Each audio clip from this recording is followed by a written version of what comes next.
Acompáñame. Padre, muchas gracias te damos por este domingo, Señor, por este tiempo que podemos venir y meditar tus mandamientos, Señor, meditar tu palabra. Pero muchísimas gracias te damos por todo este día, Señor. Ponemos en tus manos, Señor, todo lo que vamos a meditar, Señor, en tus mandamientos, en tu palabra. Te pedimos que nos muestres, que nos abras los ojos y permítenos, precioso Señor, permítenos estar atentos. Permítenos, Señor, meditar, comentar, rumiar, darle vueltas en nuestra mente, en nuestro corazón, Señor, y que podamos, Señor, recibir tus mandamientos el día de hoy. Muchísimas gracias. Ayúdame a mí, Señor, a tener la habilidad de poder darle el sentido correcto, Señor, a tu palabra, y que todos el día de hoy, Señor, podamos ser bien edificados, Señor, y poder estar aquí, Señor, disfrutando. Muchísimas gracias te damos, precioso Dios. Amén. Bueno, estamos llegando al final del segundo viaje misionero de Pablo. El libro de los Hechos, como he venido comentando, es la historia de cómo se empezó a expandir el reino de los cielos aquí en la tierra.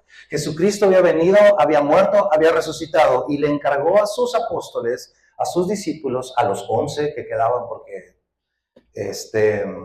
había muerto Judas Iscariote, el que traicionó a Jesús, y les dijo: van a ser testigos, va a venir el Espíritu Santo sobre ustedes y van a ser testigos en Jerusalén, en Judea, y luego en Samaria, y hasta el último de la tierra. Es como cuando tiras una piedra en un lago, y cómo van las ondas, como una onda expansiva, ¿no? Jerusalén, Judea, Samaria, y ahorita estamos en esa parte de hasta lo último de la tierra, porque ya para estas alturas del capítulo 18 del libro de los Hechos, ya el Evangelio ya llegó a Europa, ya se extendió a África, Asia Menor, etc. Y en las semanas pasadas veíamos cómo Pablo, de alguna manera, Pablo, que es uno de los creyentes más importantes que el Señor convirtió y rescató en el libro de los Hechos, a través de los primeros capítulos del libro de los Hechos, Dios lo levanta y se levanta y va a predicar y hablar del Evangelio a través de viajes, y se va de viaje en toda la zona de Turquía y luego por las islas acá del Mediterráneo. Entonces hace varias travesías, y en el capítulo 18 estamos llegando al final de la segunda travesía, ¿okay? Y Pablo, el apóstol Pablo, veíamos que en cierto modo está tocando base en ciudades que son bien importantes, como Atenas. Hoy vamos a ver cómo llegó a Corinto, ¿sí? Posteriormente se va a ir a Éfeso. Éfeso, por cierto, todavía existe esa ciudad de Éfeso. Atenas también. Y son tres ciudades que, o sea, Atenas, Éfeso, Corinto, son lo que hoy es como una metrópoli en aquellos tiempos, ¿no? Es como una metrópoli.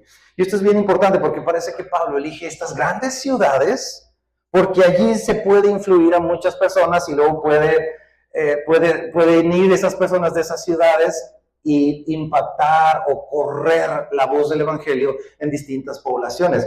Es como cuando tienes un círculo bien grande de amigos o una familia así, y eliges la fiesta de la gran tía, ¿no? Y están todos ahí, y tú eliges ese día para ponerte de pie y orar por ella y dar unas palabras que lleven el mensaje de salvación a tu familia. ¿Qué crees que va a pasar ese día que lo hagas ahí delante de toda tu familia? Vas a ser el tema de conversación en las habitaciones de todas las familias cuando lleguen a sus casas, ¿no? Y Pablo parece que elige estas ciudades porque puede ser, como te digo, un buen punto de partida para que los pueblos y las ciudades aledañas a esas urbes escuchen y reciban el mismo mensaje del Evangelio, sobre todo de aquellos quienes sí han creído. Y entrando directo al texto, acompáñame al capítulo 18, versículo 1 del libro de los Hechos. Vamos a comenzar ese capítulo el día de hoy. Y directamente dice el verso 1: después de estas cosas, Pablo salió de Atenas y fue a Corinto. ¿Después de cuáles? Pues las que vimos la semana pasada en el capítulo 17. Él llegó al Areópago, que estaba ahí en Atenas, y delante de mucha gente culta compartió el Evangelio, y muchos se burlaron. Muchos le dijeron: ahorita no, joven Pablo, hay unos vidrios, Nos vemos la semana que viene. Chao, sayonara. Voy a ir a tomarme mi café. Es la hora del té turco. Nos vemos al rato. ¿Sí? Y otros pocos, dice, que creen. Y ¿qué hay que hacer cuando sucede esto? Pues seguir adelante. ¿Por qué? Porque el evangelio es para el que quiere y para el que cree. ¿Sí? Ahora, ¿de dónde a dónde se fue? Ponme el mapa ahí, Gal, por favor. ¿De dónde a dónde se fue? Miren, ese es el mapa que hemos venido usando. Ahí está. Empezó acá Pablo, ¿no? Recorre todas estas partes, todo esto es lo que llamamos Turquía, acá todo esto ya es Europa. Llega a la zona de Macedonia, tú vas a ver que en tu Biblia mencionan mucho Macedonia, mencionan mucho Acaya, Galacia. Entonces, llega para acá a la zona de Macedonia, recorre todo esto. Aquí es donde estuvimos la semana pasada en Atenas, ¿sí? Y ahora va a brincar el charquito a esta isla que está aquí, que es como una especie de archipiélago porque está conectado un poquito por tierra, y es la zona de Corinto, ¿no? Corinto. Ahora, contexto. ¿Cómo es Corinto en el momento en que Pablo llega? Y eso es bien importante entenderlo. Corinto, chicos, es un centro comercial, es un emporio comercial. Contiene 2 puertos. Que una ciudad tuviera doble puerto es como si tuviera doble marina, doble bahía. Si tiene 2 puertos, o sea, era enorme en un sentido comercial. Tiene un istmo pegado a la zona de Atenas, perdón, de Grecia, que es esta partecita que está aquí. Entonces, Corinto tiene todos los beneficios de ser una provincia romana. Tiene comercio, tiene rutas por todas partes. Si uno viajara a ese tiempo, veríamos que Corinto eran alrededor de unos 3/4 de habitantes, unos 750,000 habitantes. Yo me puse a sacar cuentas en el INEGI. Más o menos es de la calaña que era Hermosillo en el 2010. ¿Te acuerdas? Bueno, los que no habían nacido, sorry. Pero en el 2010, imagínate, si ya te quejabas por el tráfico, más o menos date una idea, ¿no? Si ya ibas a eventos ¿cómo se llama? Al Héroes de Nacosari o al CUM, más o menos te das la idea de cómo el tamaño de ciudad, que era Corinto. Además, como era un centro mercantil gigantesco, era el núcleo donde llegaba mercancía de todos lados, o sea, así, o sea, te encontrabas bálsamo de Arabia, papiro de Egipto, te encontrabas tapetes de Babilonia, te encontrabas lana de Licaonia, marfil de Libia. O sea, era un lugar donde te podías encontrar los mejores camellos último modelo, más o menos, ¿no? Entonces, hoy sería como ir a esos centros comerciales grandísimos, donde están así todas las marcas, las mejores marcas del mundo. Una vez estábamos mi esposa y yo, sin saber ni qué ondas, pero yo no conocía Scottsdale, que es una zona de mucho dinero en Phoenix. Y fuimos a un mall que se llama Fashion Square. Y entré a un Macy's y vi una camiseta polo que costaba como $700. Y yo dije, ¿qué? Y luego mi esposa se me perdió y ahí ando por la zona donde hay así como cosas de mujeres y había unas zapatillas rojas que quién sabe de qué estaban hechas, pero costaban $3,000. Yo decía, ¿qué es esto? ¿Cómo voy a pagar $3,000 por unos zapatos? Bueno, así era Corinto. ¿Ok? Ahora, la primera carta que Pablo escribe a los Corintios, o sea, primera de Corintios, nos narra que en ese viajecito Pablo estuvo pensando varias cosas. Cuando fue de Atenas a Corinto, en el camino él fue pensando varias cosas. Y quisiera que me ayudas a verlo. Mira, vete a primera de Corintios, capítulo 2, versículo 1, por favor. Primera de Corintios, capítulo 2, versículo 1. Fíjate lo que dice. Así que, está escribiendo Pablo, ¿no? Hermanos, cuando fui a vosotros para anunciaros el testimonio de Dios, no fui con excelencia de palabras o de sabiduría. Pues, ¿qué dice? Cuando tú te propones algo es que ya le estuviste dando bastantes vueltas, ¿estás de acuerdo? Dice, me propuse no saber entre vosotros cosa alguna, sino a Jesucristo y a este crucificado. y estuve entre vosotros con debilidad y mucho temor y temblor. Caray, ¿por qué Pablo estaría tan temeroso de llegar a Corinto? Y tembloroso, ¿no? Dice en verso 4, y ni mi palabra, ni mi predicación fue con palabras persuasivas de humana sabiduría, sino con demostración del Espíritu y de poder, para que vuestra fe no esté fundada en la sabiduría de los hombres, sino en el poder de Dios. Parece que había algo en Corinto que a Pablo le causó esta reflexión, este temor, este temblor, ¿no? Y entonces llegó una proposición interior, ¿sabes qué?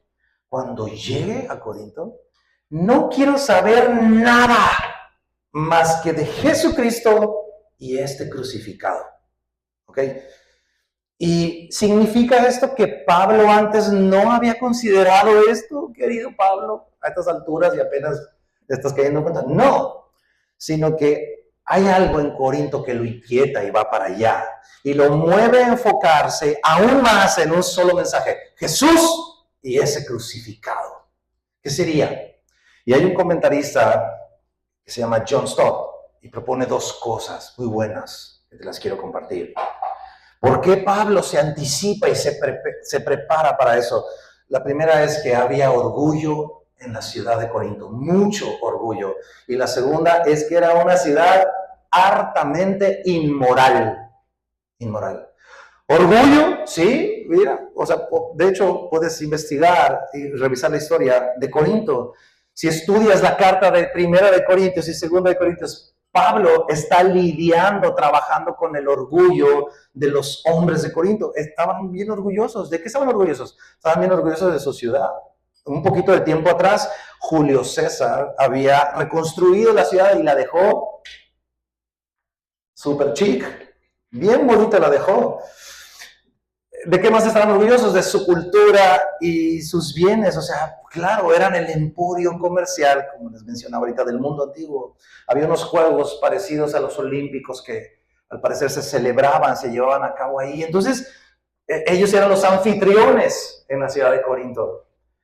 Y estaban cerca de Atenas, pero tenían un tanto más de renombre en esa época que Atenas misma, y era la capital de toda la isla que veíamos ahorita en el mapa, ¿no? De la provincia de Acaya. Y yo te pregunto, ¿conoces ciudades así? Orgullosas de todo, de todo. Y bueno, eso no es muy distinto para nosotros. Yo siempre creí que la carne de Sonora era inigualable, incomparable, única, perfecta, inmaculada, hasta que viajas. Hasta que viajas y te das cuenta que no somos los únicos. Pero de repente pues, solemos ser muy orgullosos, ¿no? Y el mensaje del Evangelio para Corinto, ¿cuál es? Eso, Jesucristo y este crucificado. Y el Evangelio de Cristo es una afrenta al orgullo, totalmente. Una afrenta al orgullo. Pablo llega anunciando a uno que se hizo nada para salvarnos a ti y a mí. Los corintios admiraban el éxito y el evangelio que Pablo les predicaba de una cruz. Toma tu cruz y sígueme. Los corintios admiraban el poder y Pablo les mostró la humildad de Cristo. Los corintios admiraban la gloria humana. ¿Te acuerdas cómo, bueno, eso es más de Atenas, pero cómo pintaban a los deportistas, a los atletas olímpicos? Así unos músculos así. Admiraban la gloria humana y Pablo les recordó que toda la gloria le pertenece a Dios. Que si, y luego en Corintios también viene esta parte, que si has sido enriquecido en toda sabiduría y en toda ciencia, es por su gracia. Y eso de cierto modo nos tiene que llevar a reconocer eso, ¿sí? La que es su gracia. Tú y yo podemos considerarnos super papás, una super mamá. Es que yo soy una mamá excelente. Pero sabes que es por su gracia. Si no fuera por su gracia, no seríamos nada de lo que somos. Es que tengo unos hijos súper, wow, vieras mis hijos. Y no lo digo para ofender absolutamente a nadie, pero tenemos que reconocer que es por su gracia. No es mérito tuyo y mío, es mérito del Señor. Si no hubiera sido por el Señor, ni siquiera habríamos sido llamados a la paternidad y a la maternidad. Es don de Él. ¿Me explico? Es que esta persona es súper cristiana. ¿Por qué crees? Es que yo lo discipulé. Si no, ¿dónde anduviera el pobre? Fíjate nomás. Yo le hablé de Cristo, ¿no? Es que traigo un súper promedio perfecto, porque soy súper guau. No, es por su gracia. Pablo dice, ¿qué va a matar el orgullo? La cruz de Jesús. Sin ella, sin la cruz de Cristo, no somos nada. Sin su gracia no seríamos enriquecidos en lo más mínimo. Segunda cosa que propone John Stott. ¿Inmoralidad? Sí, claro que sí. En Corinto estaba un lugar que se llamaba el Acrocorinto, que es una ciudad que estaba en una montaña fortificada, y ahí estaba el famoso templo de la diosa Afrodita. Y si tú te pones a revisar, te vas a dar cuenta que en sus cultos de esta diosa Afrodita se promovía la prostitución, como no tienes una idea. Era un degenere total el culto a esa diosa. A tal nivel que los de Corinto hicieron fama de su nombre y terminaron usando un término que le decían corintianizar, ¿no? Y se popularizó, o sea, como lo que hoy sería tipo lo que cuando decimos lo que sucede en Las Vegas, se queda en Las Vegas. ¿Sí? Cuando a alguien le decían, es que andaba corintianizando, es que vivía una vida licenciosa y que se da... No, no importa, tú dale, ¿sí? Haz lo que quieras, no, no pasa nada. Entonces, Pablo sabe que ese estilo de vida no te pones a discutir y a ver si será, si no será, déjame evaluarlo científicamente y vamos a meditar si... No. Ese estilo de vida, ¿sabes cómo se maneja? Ante el Evangelio, ante el espejo de la Escritura, con arrepentimiento, presentando a Cristo y a este crucificado. ¿Sí? Por eso la carta de los Corintios, dice Pablo, ¿has creído en Cristo? Sí. ¡Qué bueno! Ya vas camino al cielo. Ahora, deja la vida pasada. Como le decía el Pumba a Timón, hay que dejar lo atrasado en el pasado, en la caricatura del Rey León. Lo decía de chiste, pero Pablo está diciendo, ahora tu vida está puesta para glorificar a Dios. Ya no a seguir en lo que... Ya, y todavía dice, Pedro dice, basta ya. El tiempo atrás, ya le diste mucha rienda a la hilacha, vuelvo a la hilacha, ¿no? Como se dice. Ahora tu vida presenta, dice Pablo en Romanos, tu cuerpo en sacrificio, dadas las misericordias de Dios que han venido sobre tu vida. Ahora toma la decisión y empieza a caminar en otro camino. Entonces, Pablo va preparándose para llegar a ese lugar. Y la otra característica que había en Corinto es que había muchos maestros itinerantes. ¿Qué significa eso? Gente que iba y venía, maestros que llegaban ahí a la ciudad de Corinto y solo enseñaban por un precio, por lana, ¿sí? O sea, yo te enseño, pero me pagas, ¿no? Y no importa lo que enseñe, lo que importa es cómo lo enseñas, o sea, atractivo, labioso y que cae bien a todo mundo y que wow, qué bonito todo, etcétera, etcétera. Y Pablo dice, no voy a hacer ninguna especie de marketing de ningún tipo, marketing cristiano, ni voy a llegar con palabras sabias buscándole como que por dónde. No, Jesucristo de frente y no voy a alterar el mensaje. Punto. ¿Sí? ¿Y cuál sería el resultado de llegar a Corinto así y de abordar esta urbe de Corinto así? Es lo que vamos a ver. Versículo 2. Dice, y halló ahí en Corinto a un judío llamado Aquila, natural de Ponto. Vuelve a poner el mapa, por favor. Halló un judío llamado Aquila, natural de Ponto.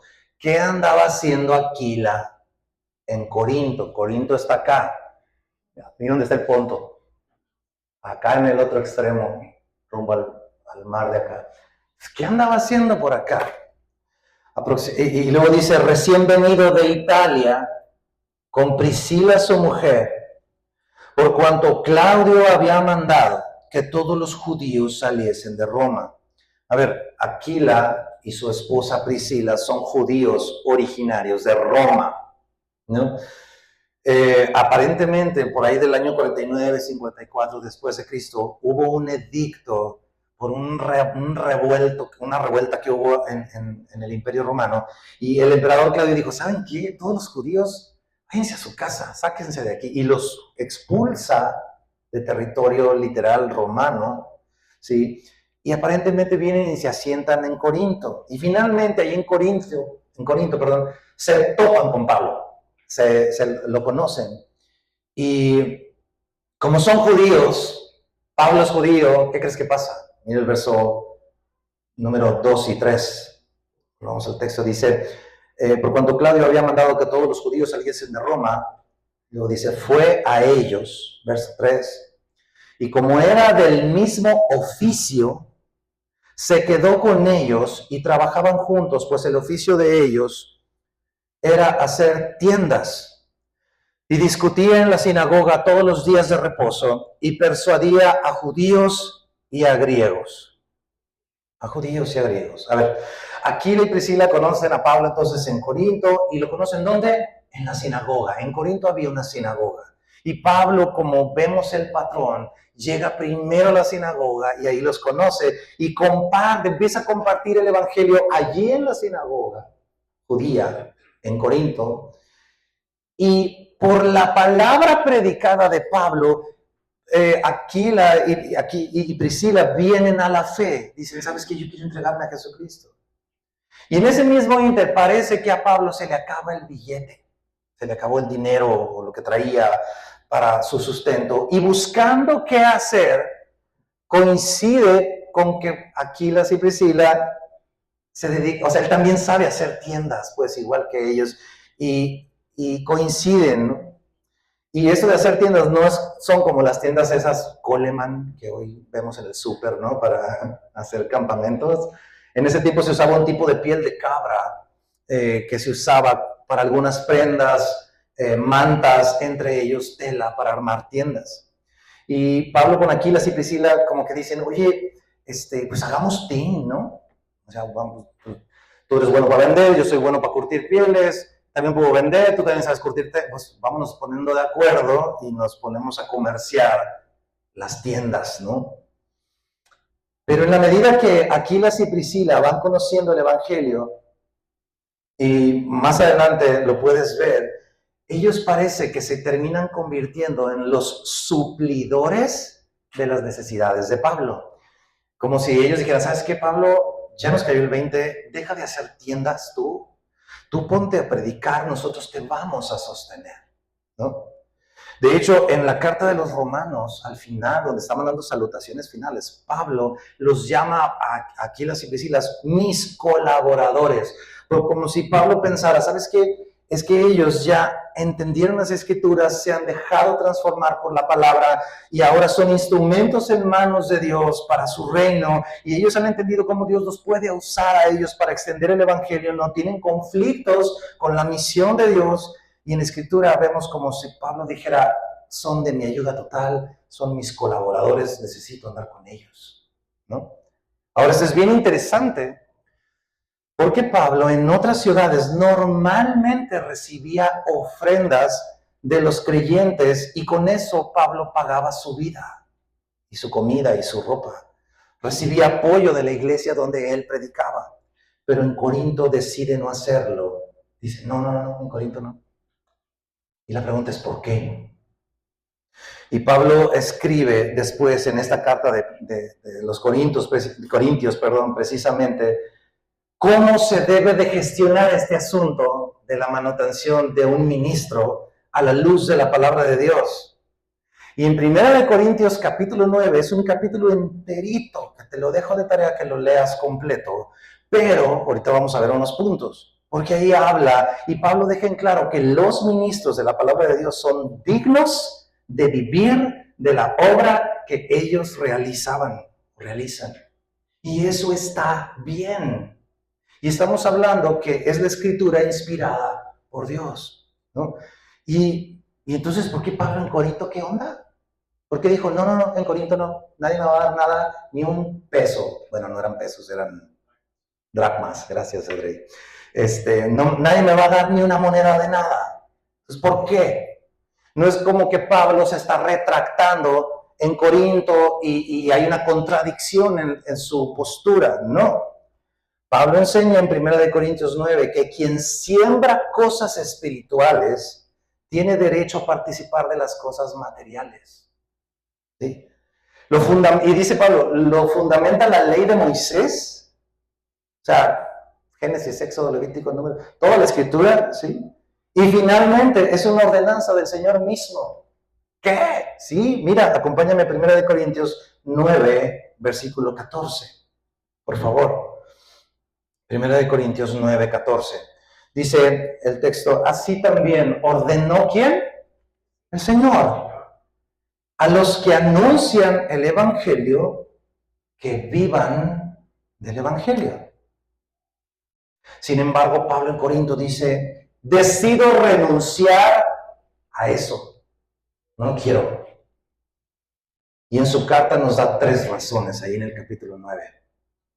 La primera de ellas, versículo 12, vete con tu vista, 1 Corintios 9, 12. Ahí está la primera razón. Dice, si otros participan de este derecho sobre vosotros, es decir, los que les cobraban, que les decía ahorita que llegaban y les predicaban cualquier cosa, y ellos pagaban.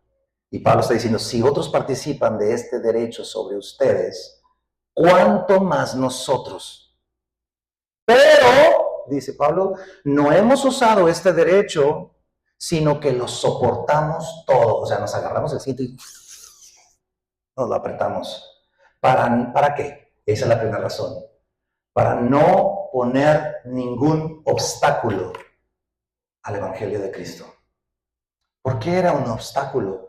Porque ellos, los de Corinto, no se sabían otra cosa. Ah, ya está predicando otro, sí. Ah, espérate, ahorita va a pedir.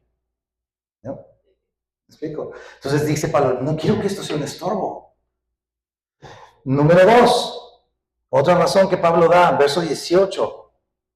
Dice Pablo, ¿cuál pues es mi galardón? ¿Cuál es mi premio? ¿Cuál es mi estrellita? Que predicando el Evangelio presente gratuitamente el Evangelio de Cristo para no abusar de mi derecho en el Evangelio. Es lo que Pablo está diciendo. Razón número 2 por la que me abstengo en esta ciudad es porque necesito que entiendan que el Evangelio es accesible y gratuito a todo mundo, no por precio. ¿Me explico? Número 3, verso 19, el verso que sigue, dice, por lo cual, dice Pablo, siendo libre de todos, me he hecho siervo, y ahí está el propósito. ¿Para qué? Para ganar a mayor número. Esa es la tercera razón que propone Pablo. Para ganar a más personas para Cristo, a través de no ser un estorbo y a través de ofrecerlo y dejar en claro que esto es gratuito para todo aquel que quiere y que cree. ¿No? Y esas razones nos confirman lo que les decía ahorita de los maestros itinerantes, ¿no? Que ellos vivían para engañar a la gente y no les importaba lo que enseñaran, lo que sí importaba era cómo lo mostraban de manera muy atractiva, y Pablo no quiere ser asociado a ese perfil de predicación. Algunas personas hoy en día a este asunto le llaman el ministerio de las tiendas, haciendo alusión a las tiendas que hacía Pablo. Eso es cuando un ministro de la palabra decide emprender un oficio por su propia cuenta o un negocio para sostenerse y no ser carga para la iglesia donde ministra. ¿Me explico? ¿Sí? ¿Y qué vamos a hacer nosotros aquí en Semilla? ¿O cuál va a ser nuestra postura a la luz de la Escritura? Y yo les he dicho muchas veces, ¿qué hay que hacer cuando tenemos preguntas? Hacernos una segunda pregunta. ¿Cuál es? ¿Qué dice la Biblia? ¿Qué dice la Biblia? ¿Qué dice la Biblia? Y ahorita ya leíamos 1 Corintios 9:19, que dice, por lo cual, lo repito, siendo libre de todos, me he hecho siervo de todos para ganar a mayor número. Y quiero decirte algo, hacerte preguntas para llevar a la reflexión. ¿Puede o debe un pastor, un ministro de la palabra vivir de la iglesia, de la recaudación de la iglesia? El Señor manda que sí. ¿Sí? Ahora, ¿puede o debe un pastor o ministro de la palabra no vivir de lo que dice la iglesia? también, sí. Y el ejemplo lo tenemos en Pablo, en lo que estamos leyendo. Pero fíjate esto, qué curioso. Pablo mismo decide en Corinto trabajar, pero en otras zonas vive de lo que le dan las iglesias. Más adelante, ahí en Corinto, lo alcanza Timoteo, que viene desde Tesalónica.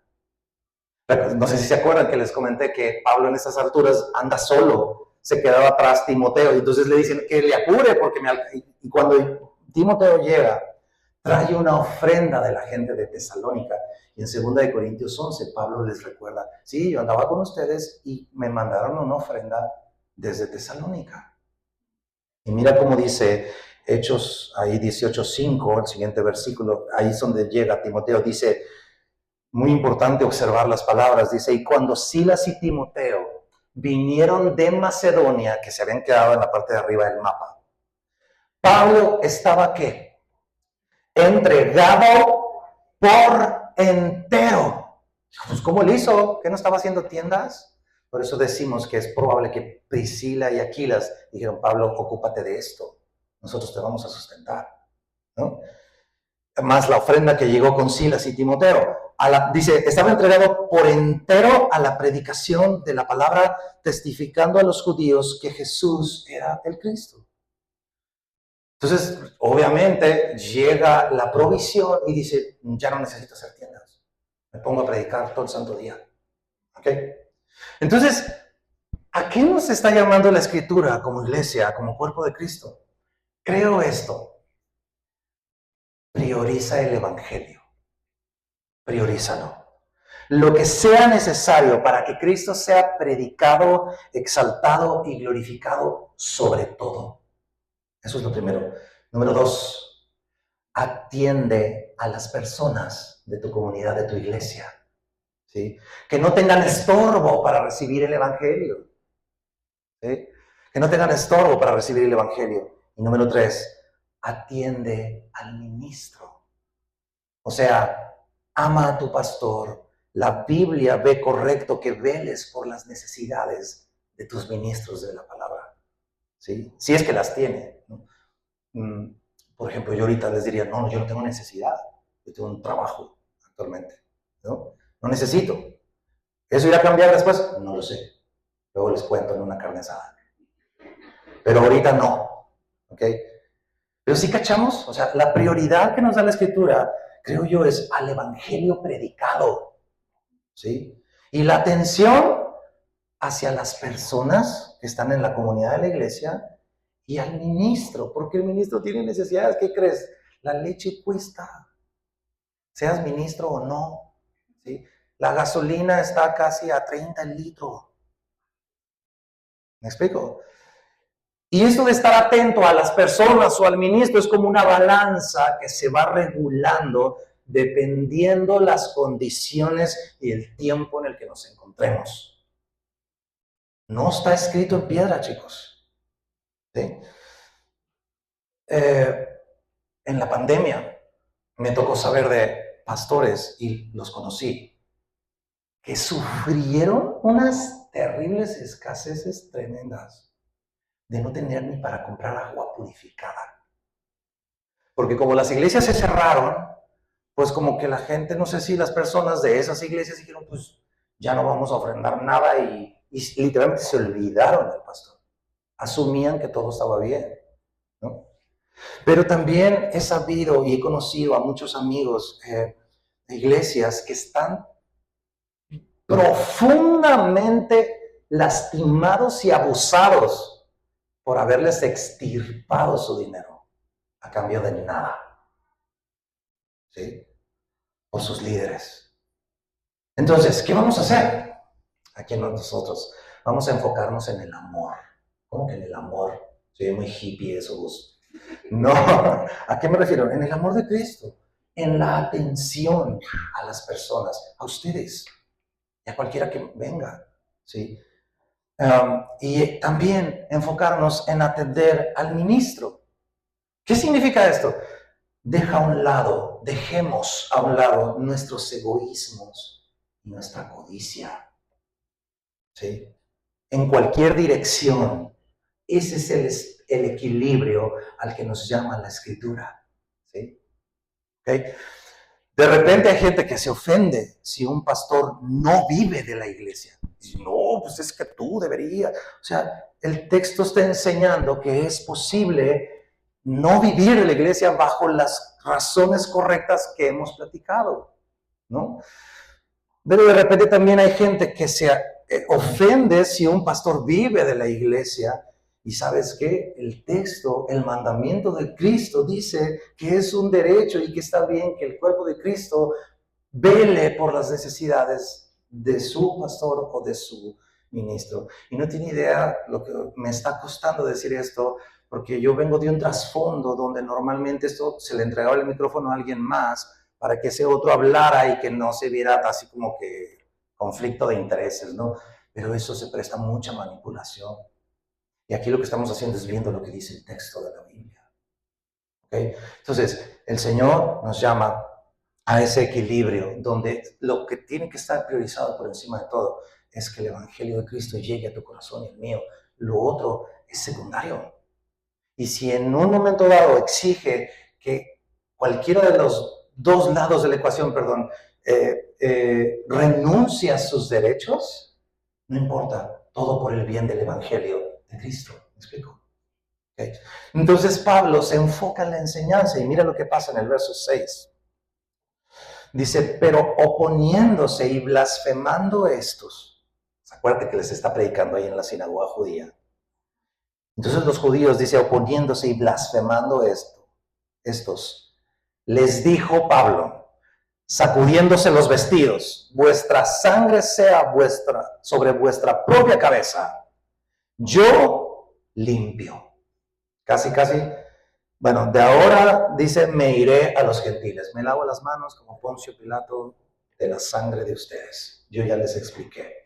Y esto es muy típico de profetas como Ezequiel en la Biblia, lo cual es totalmente, lo entienden perfectamente en la sinagoga, porque profetas como Ezequiel dicen, nadie va a poder decir que no fueron advertidos del mensaje del Evangelio y que fuimos claros. Y llega Pablo a la sinagoga de los judíos, se está un tiempo, lo rechazan y luego dice, nadie dirá que no te expliqué. Y entonces me voy a enfocar a los gentiles. Ahora, ¿qué pasa? ¿Quiénes son los gentiles? Los que no son judíos, o sea, tú y yo somos gentiles. El resto del planeta Tierra somos gentiles. Entonces Pablo dice, me voy a enfocar a los gentiles. Verso 7, mira lo que pasa. Y saliendo de allí, se fue a la casa de uno llamado Justo, temeroso de Dios. La casa estaba junto a la sinagoga, o sea, salió de la sinagoga y se fue a la casa enseguida, ¿no? Verso 8 y dice, y Crispo, un hombre, Crispo, el principal de la sinagoga, creyó en el Señor con toda su casa y muchos de los corintios, oyendo, creían y eran bautizados. Ahora, fíjate esto, Dios va a respaldar la decisión de Pablo, la está respaldando de ir a los gentiles. Cada vez que iba a la ciudad, él tenía demasiado amor y deseo de que sus compatriotas judíos creyeran como él había creído. Así como cuando tú eres el único creyente tal vez en la familia y tú quisieras que todos tus hermanos, tus hermanas, tus hijos, tus padres, tus tíos, tus abuelos creyeran en Cristo y vieran lo bueno que es esto. Entonces la misma pasión hay en Pablo por los gentiles, pero cada vez que iba a la ciudad, entraba a la sinagoga, primero a ellos, pero cuando lo rechazaban, se voltea a los gentiles, y ese es el patrón que Pablo viene haciendo desde el principio casi. Y en el verso 9, mira lo que sucede. Entonces el Señor, Dios mismo, le dijo a Pablo en visión de noche. ¿Qué le dijo? No temas, sino habla y no calles. ¿Por qué? Yo estoy contigo y ninguno pondrá sobre ti la mano para hacerte mal, porque yo tengo mucho pueblo en esta ciudad. Qué increíble respuesta del Señor. Y qué ánimo le da Dios a Pablo, luego de los rechazos y todas las corretizas por las que pasó y la persecución.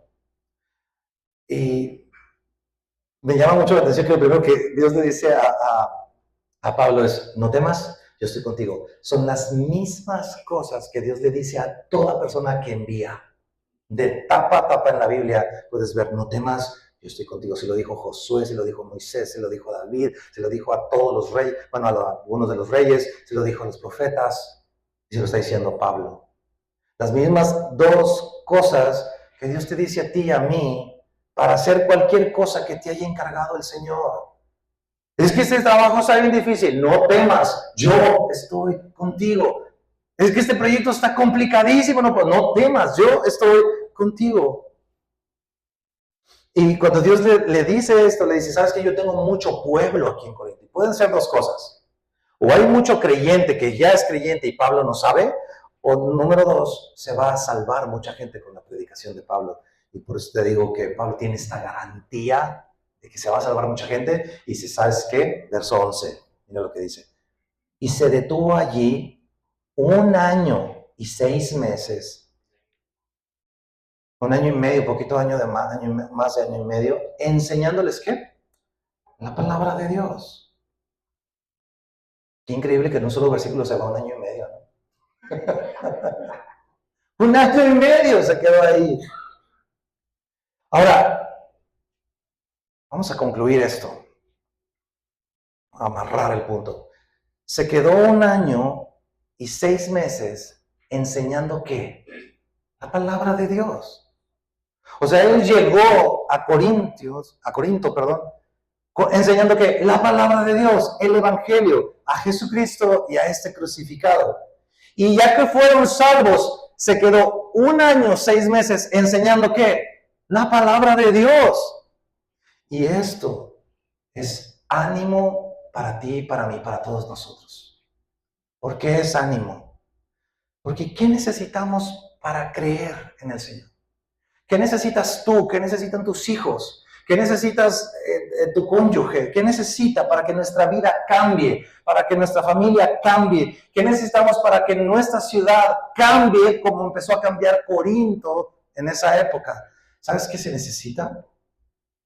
Una semilla incorruptible y sencillita.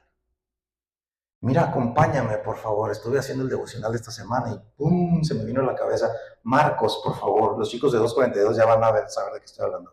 Marcos capítulo 4, versículo 26. Está hablando Jesús.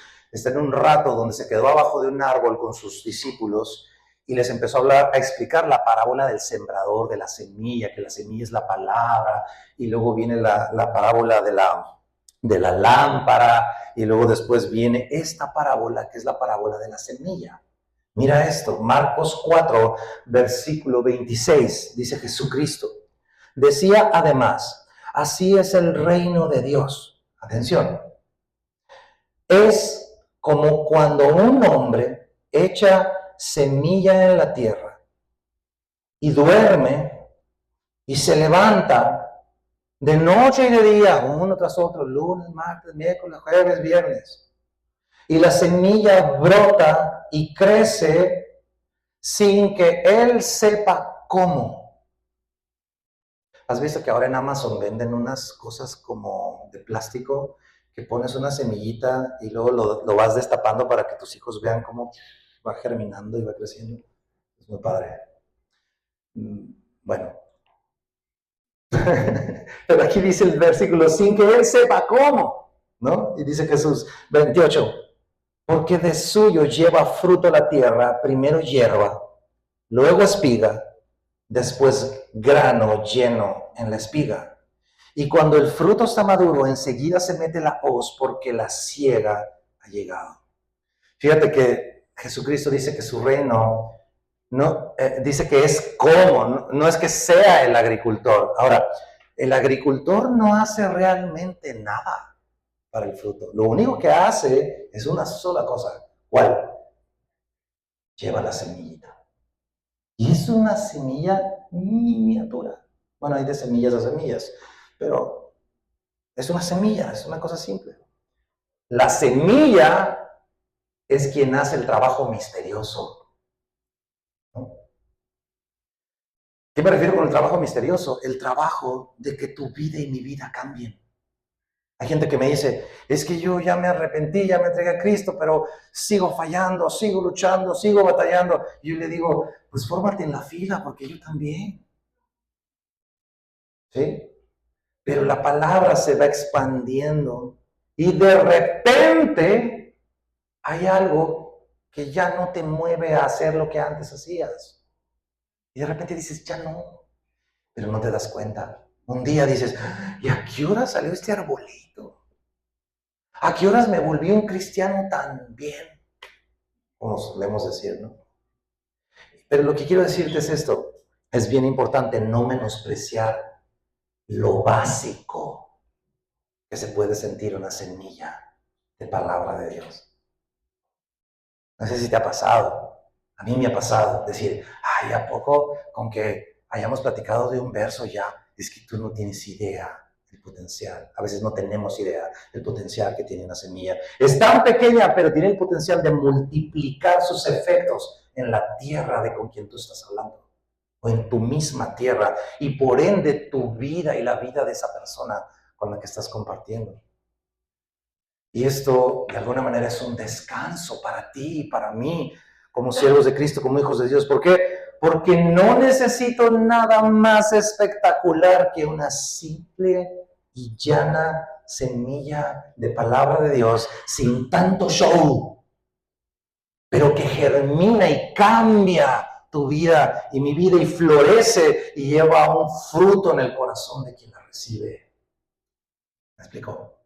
Entonces, el Señor nos está invitando a algo, ¿a qué? Como Pablo, 1.6 años. ¿Qué? Con la palabra. Sin sabiduría de Atenas y no sé qué, y lo que tú quieras. ¿Por qué? Porque tenemos que descansar en eso, en el potencial de la semilla llana de Dios. Porque es la que va a hacer el trabajo invisible, que tú y yo queremos ver el fruto, pero hay un trabajo, hay una siembra. Tú debes exponerte a su palabra. Pablo no alteró el mensaje en 1 año y medio, y al principio cuando había llegado tampoco. Pudo haber mucha necesidad, a veces tú y yo nos estresamos de, es que ¿qué hacemos para que venga todo Hermosillo y que escuche del Evangelio? Yo te diría, espérate, o sea, ¿qué necesitamos? Necesitamos la semilla de la palabra de Dios. Una persona a la vez. Una persona a la vez. Si de repente el Señor nos permite una multitud, pues qué bueno. Pero necesitamos descansar en el potencial de su palabra. Cada vez que tú hablas con alguien y compartes con alguien, no le compartas tu historia. Bueno, si quieres sí, pero siempre la palabra por delante. No hay nada que pueda transformar nuestra vida más que eso. Es lo que Pablo hizo cuando llegó a Corinto. Y por más guau y estereotipada la ciudad, lo que tú quieras, lo que cambia nuestra vida y lo que hizo que realmente creciera una iglesia tan importante como la iglesia de Corinto fue la semilla sencillita del Evangelio. No se necesita más nada. Entonces vamos a orar. Perdón, vamos a orar por varias cosas. Vamos a orar para descansar en su palabra. ¿Qué vas a hacer tú entre semana? Toma un libro de la Biblia y vete en orden, avanzando un cacho a la vez, en orden. Y agarra un cuaderno y apunta tus observaciones, porque eso que estás anotando es Dios hablándote. Y de eso vas a orar, le contestas al Señor. Y se genera una relación con Dios. Navegantes, esto es totalmente conocido por ustedes, los que están en el discipulado de navegantes. Vas a tener una relación con Dios lógica, con estructura, con sentido. No vaporosa de un Dios que quién sabe dónde está. Y pues tú ora a Él. Pero ¿cómo? No sé ni cómo. Bueno, así como te estoy explicando. El Señor te habla y nosotros respondemos en oración. Eso lo puedes hacer ya, hoy, mañana. ¿Ok? Entonces vamos a orar para descansar en el potencial de su palabra, en su semilla, así sencillita como es, ¿no? Vamos a confiar en que la palabra hace su trabajo. Y otra cosa por la que vamos a orar para priorizar que su palabra no tenga ningún estorbo en nuestra vida y nuestra familia, aunque esto represente renunciar a nuestros derechos individuales, así como lo hizo Pablo en Corinto. ¿Estamos? Acompáñame a orar, por favor, y vamos a darle gracias al Señor. Amado Padre, muchísimas gracias por hablarnos con claridad, Señor. Gracias porque tus parábolas, tus enseñanzas son claridad total, luz a nuestro entendimiento. Gracias por permitirnos, precioso Dios, recibir, Señor, esto, entenderlo y poder ir a casa, Señor, meditando esto y poder tomar decisiones de acuerdo a tu palabra. Te queremos pedir perdón por nuestros pecados, Señor. Arrepentirnos, Señor, de las cosas que hemos hecho que no te agradan, Señor. Que tú mismo, incluso hasta nuestra misma conciencia, tal vez nos acusa, Señor. Pero queremos entregarte todo esto, Señor, todo nuestro pasado. Y pedirte que tengas el control de nuestra vida. Creemos, Señor, que con tu sangre que derramaste en la cruz, la paga de nuestros pecados está absuelta, Señor. Y no solo eso, Señor, sino que tú moriste, pero también resucitaste. Y hoy, Señor, vivo estás y vives en mí. Nosotros te damos la entrada al trono de nuestro corazón, Señor. Te pedimos que gobiernes nuestra vida y que nos ayudes a caminar, Señor, ya no en nuestra voluntad, por nuestros deseos, sino ahora caminar en tu voluntad, de acuerdo a tus palabras. Te lo rogamos, Señor. Y te damos muchísimas gracias. Ayúdanos, Señor, también a tener un corazón equilibrado, Señor. Si hay alguien de aquí entre nosotros que ha sido abusado, Señor, en este tema de las finanzas de iglesia, Señor, sánanos. Que esta palabra tuya, Señor, venga y lave nuestras heridas y nos ayude a tomar la posición correcta, Señor. Y si muchos de nosotros hemos desatendido las necesidades de nuestra iglesia, de la gente, Señor, que construye, que trabaja, que nos ministra, Señor, perdónanos. Nos estás llamando al amor, Señor, a ese balance correcto, Señor, donde somos conocidos por cómo nos amamos, como Cristo nos amó a nosotros, Señor, cómo nos amamos unos a los otros. Así que muchas gracias te damos por este día y por este tiempo, Señor. Te damos muchísimas gracias. Amén.